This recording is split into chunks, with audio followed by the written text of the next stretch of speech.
Now today we're talking about the beautiful black woman you see right here. Right here in the African history class. And all students, sit down please. Daniel Kwameje, how are you doing? I haven't seen you in the class for a long time. Yes, I haven't seen you in the class. Okay, all right, sit down. All right, every other person, sit down, sit down, sit down. This is the African history class.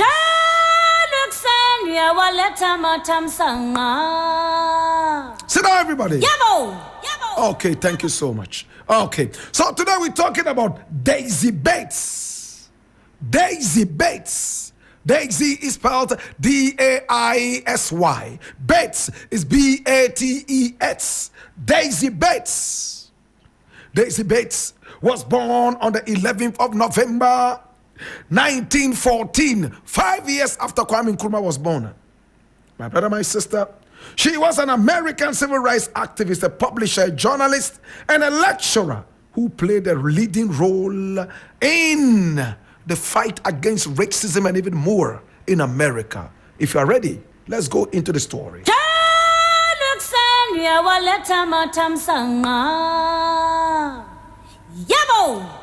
Daisy Bates was born on November 11, 1914.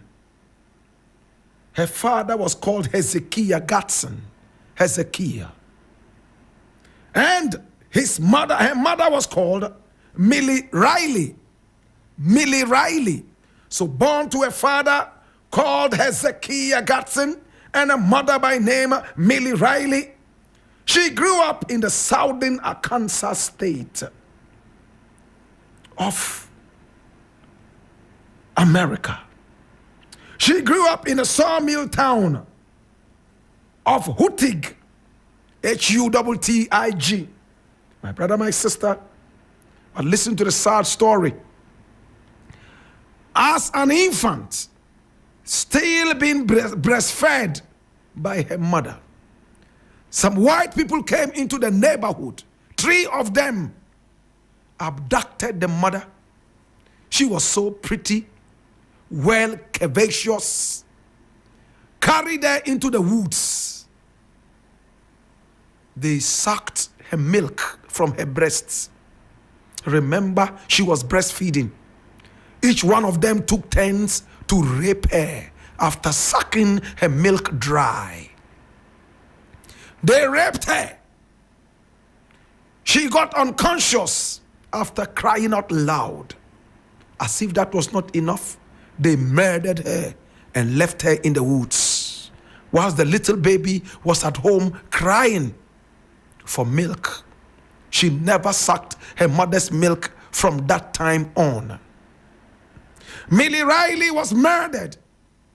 And when it was reported to the police, they showed very little interest. After all, in the days, black people were just like cats, goats, and sheep. They were like pets. My brother, my sister,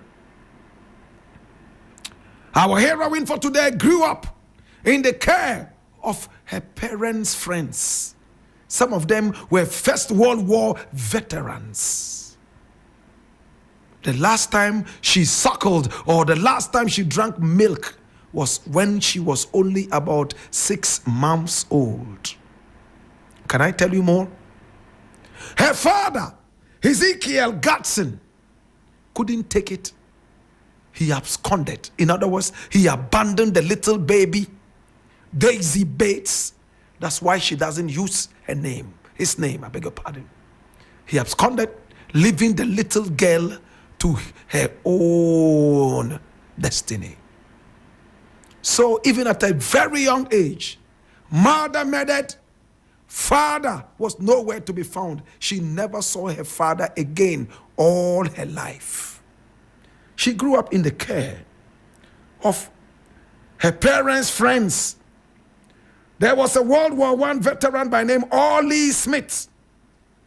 He and his wife Susie Smith took care of her. In fact, later in life, she wrote a book, The Death of My Mother. And she mentioned how the white people raped her mother and killed her, and how the police didn't show any interest in the investigations.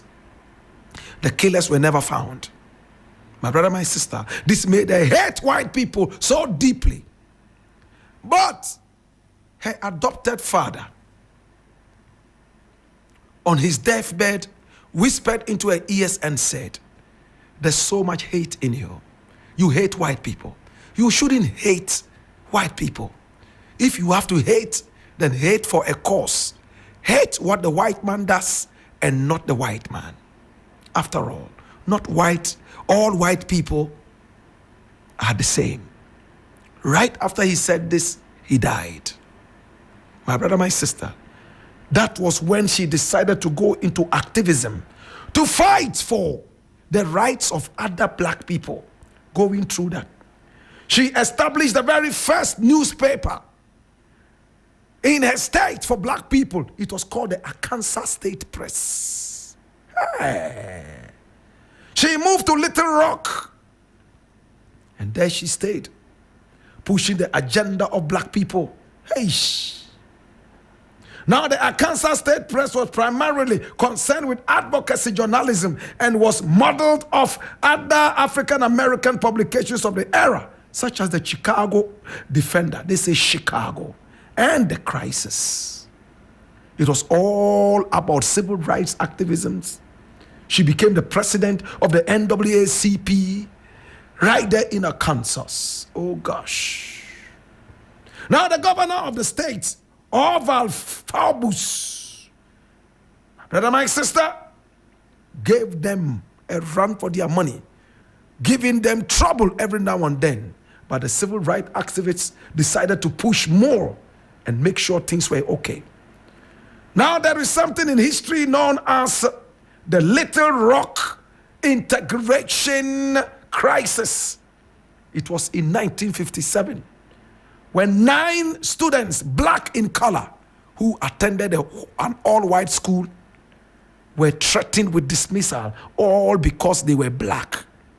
Our heroine for today, Daisy Bates, stood firm, fought against it, my brother, my sister, and won the decision, my brother, my sister. Hey. After the Brown versus the Board of Education decision, they took advantage of this to fight the so-called Little Rock Integration Crisis, and they won. This was in 1957. My brother, my sister, our heroine for today will never ever be forgotten. She joined us with Martin Luther King Jr. to be able to found so many first-time events in the history of black activism in America. As she was growing older, she moved to Washington, D.C. and worked for the Democratic National Committee. She served in the administration of the U.S. President Lyndon Baines Johnson, the man who was responsible largely for the overthrow of Kwame Nkrumah. She worked on anti-poverty programs for black people and beyond. Unfortunately, it was here she had a stroke, and then she returned to her hometown of Little Rock in Arkansas. My brother, my sister, she slowed down because of the stroke. She wrote more, and then she died. Finally, my brother, my sister, from complications of the stroke on the 4th of November, 1999. Only about 7 days more to her 85th birthday. Today we remember this great black woman. Oh Lord. She has a lot in her honor. She was named Woman of the Year in 1957 by the National Council of Negro Women because of the Little Rock Integration Crisis. She was a joint recipient, along with the Little Rock 9, of the 1958 Springer Medal. In 1988, she got the American Book Award. Oh, she was given an honorary doctorate of laws degree by the University of Arkansas. She was an honorary member of the Delta Sigma Theta sorority. My brother, my sister, Today we remember this great black woman. Oh. Today we remember Daisy Bates. Mommy. Mommy, why you be? Oh, mommy. Yeah, mommy, why you be? Mommy, why you be what? Mommy, where you go? Mommy, me no be ko what? Mommy, me say me no be ko. Mommy, me no be ko. Mommy, me no be ko what? Yeah, mommy, me no be ko. Mommy, me no be ko what? Yeah, mommy. In the burden of knowledge, I ask you, now that you know the story of Daisy Bates, what would you do? Be an any olea mini obafe, Yenzunda Kagane mezaka yine, ye papango bokaya nung, fifi ayenya, no kaina war, bana ebe den, lela yan jimansinga be kudne, lela yan jimansinga berry. It's been the African History class, and of course, my name, Blakk Rasta.